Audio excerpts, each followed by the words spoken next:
So we are doing chapter number 3 of history. This is grade 8 social study history part, chapter 3 life in rural areas. We have done few parts of this chapter, like we have done the introduction, colonial agrarian policies, permanent settlement system, Mehelwadi system and Ryotwari system. We have also done the introduction of the impact.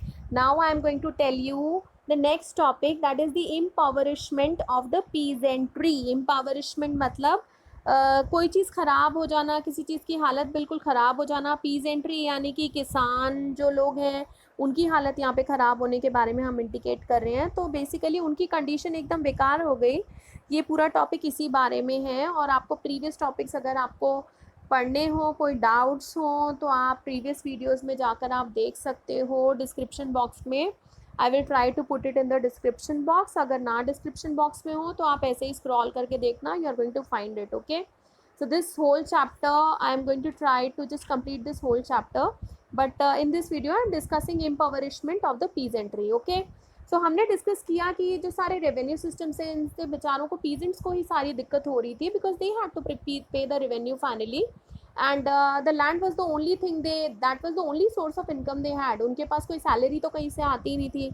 वो land में ही जो उगाते थे, खाते थे, राजा को दिया करते थे. फिर अब ब्रिटिशर्स आ गए तो ब्रिटिशर्स को देना पड़ा, तो उन्हीं को लगान देते जा रहे हैं, अपने लिए कुछ बच ही नहीं रहा. तो अब ऐसे में इन लोगों को अपने फैमिली के जो खर्चे होते थे वो भी इन्हें संभालने बहुत मुश्किल हो जाते थे. अगर कोई मैरिज हो रही है, कोई फंक्शन हो रहा है, कुछ भी ऐसी चीज़, कोई कस्टम हो रहा है सोशल, तो इन्हें बड़ी दिक्कत हो जाती थी पैसे की. तो ये this topic is going to talk about that only. फिर आखिर इनकी हालत आखिर कैसे ख़राब हुई पीजेंट्स की, this topic is going to tell you that. okay, let's read out first and then it is going to be even further clear. During the British rule most peasants survived on very small incomes. okay, income उनकी कुछ नहीं होती थी, बहुत small income होती थी British rule के दौरान. ठीक है. Companies revenue demands, failure of crops and costly social customs such as marriages and festivals often forced the peasants to either sell part of their land or borrow money from the village lender, money lender. Since the peasants considered their land as their mother, they almost always refused to sell it.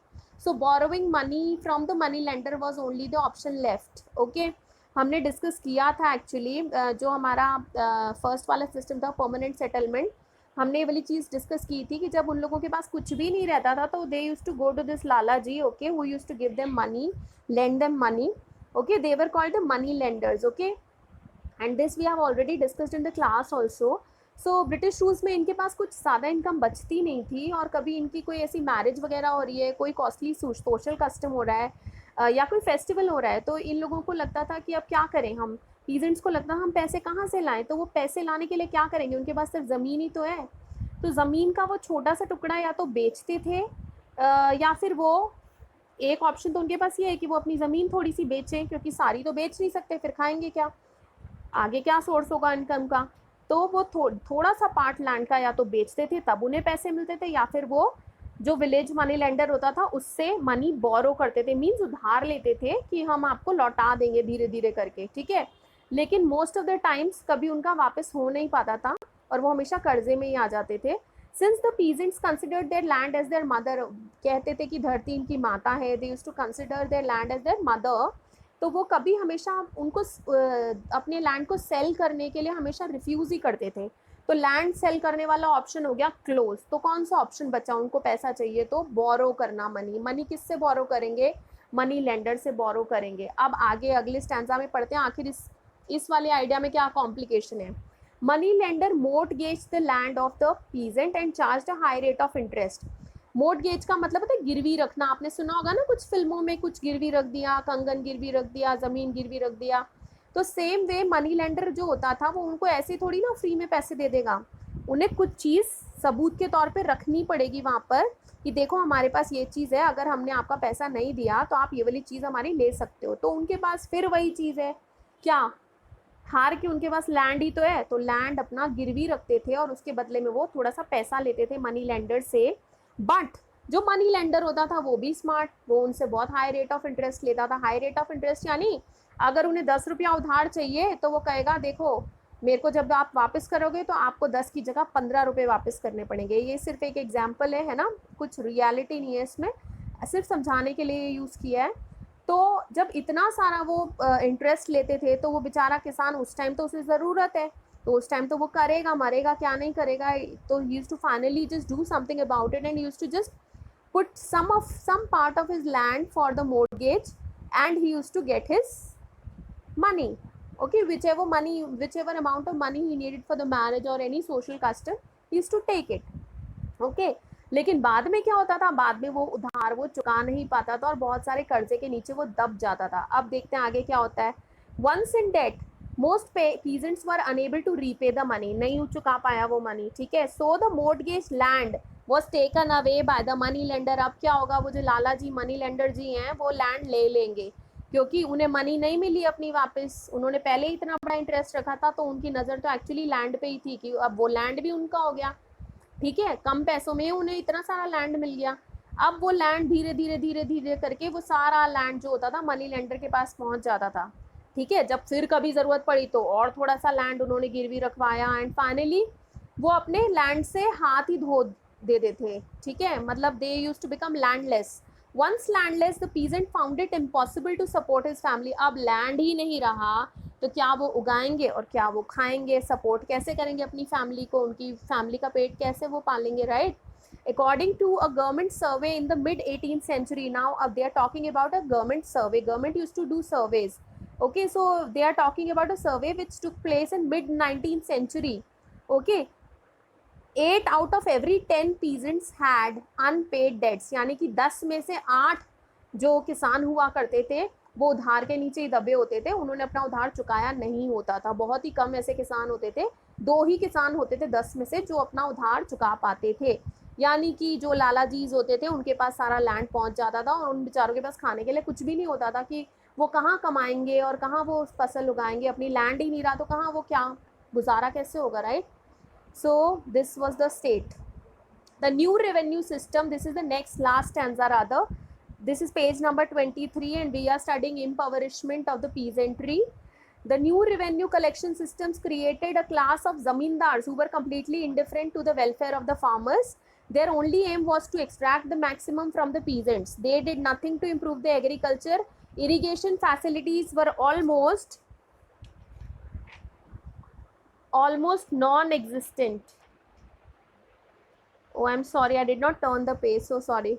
Okay, so this is the next page. So non-existent, and the peasants dependent entirely on the monsoons. So we'll just discuss this one first. Okay, all right, so we are here in the last stanza. The new revenue system, new revenue system जो था, जो basically इस new revenue collection system से क्या हुआ था, जो permanent settlement system हुआ था उसमें क्या किया था हमने, ब्रिटिशर्स ने कुछ ज़मींदार्स को मॉनिटर बना दिया था कि जी आप सारे रेवेन्यू कलेक्ट करके आना और हमें दे देना, एक परमानेंट सा रेवेन्यू आप डिसाइड कर लो, वो हमें दे देना आप, ठीक है। तो उस सारी चीज़ से हुआ क्या, उससे एक लॉयल क्लास ऑफ ज़मींदार्स जो थी वो इमर्ज हुई, ओके। और इनको कोई फ़र्क नहीं पड़ता था इन ज़मींदार्स को, हालांकि वो इंडियन ही थे, but they never bothered about the welfare of farmers. उन्हें कोई फ़र्क नहीं पड़ता था फार्मर्स पीजेंट्स, उनका लैंड फर्टाइल है नहीं है, उनको खाने को मिल रहा है नहीं मिल रहा, उनका रेवेन्यू बच रहा है नहीं बच रहा। They were just bothered about their own earning and their own collection of revenue and the left over surplus revenue which they used to keep with themselves, okay. So अब उनका एम क्या हुआ करता था, उनको बस एक ही एम था कि हमें ज़्यादा से ज़्यादा इन किसानों से पैसा मिल जाए, बस किसी भी तरह लगान ज़्यादा से ज़्यादा मिल जाए। और उनका कोई इंटरेस्ट नहीं होता था कि उनका एग्रीकल्चर इम्प्रूव करें, कोई इरिगेशन फैसिलिटी पानी वानी देने का फैसिलिटी इम्प्रूव कर दें या कुछ ऐसा कर दें वो कुछ कि क्या करें, मतलब वो कुछ भी हेल्प नहीं करते थे फार्मर्स को। और जो बेचारे पीजेंट्स होते थे, किसान होते थे, they used to entirely depend on the monsoons, okay. Here we are on the last stanza, I mean the first stanza in this page, okay. So failure of rains in any year brought about famines, okay. जब बारिश नहीं होती तो naturally सूखा होता था, सूखा पड़ गया और अकाल पड़ गया। फेमीन इज एक्चुअली अकाल एक्चुअली, है ना। तो जब बारिश नहीं होगी, फसल नहीं होगी, तो क्या होगा, बेसिकली अकाल पड़ जाएगा, क्योंकि लोगों के पास कुछ खाने को ही नहीं है, right. The farmer found it impossible to support himself and his family during such times. अब किसान के पास कुछ भी नहीं है, वो ना बेचारा खुद खा सकता है ना अपनी फैमिली को कुछ खिला सकता है. And to make matter worse there was no other source of income. और ऐसा तो है नहीं कि भाई चलो अभी हमारी फसल नहीं उग रही तो चलो हम जाके कहीं जॉब कर लें. उनके पास कुछ ऐसा था नहीं कि कुछ और कोई काम कर ले, सर्विस कर ले, कहीं कोई बिजनेस कर ले, कुछ भी नहीं. उनकी बेचारों की हालत बहुत ख़राब थी. तो ये टॉपिक हमने यही पढ़ा है इसमें, इम्पावरिशमेंट ऑफ पीजेंट्री. ओके, किसानों की जो हालत इसमें ख़राब हुई उसी के बारे में हमने पढ़ा. So we this brings us to the end of this topic and yeah, so this is all about this topic. Let's see you in the next video, and let me know if at all you want some more videos. Just let me know in the comment section. I will not promise, but I'll try to make videos on those topics as well.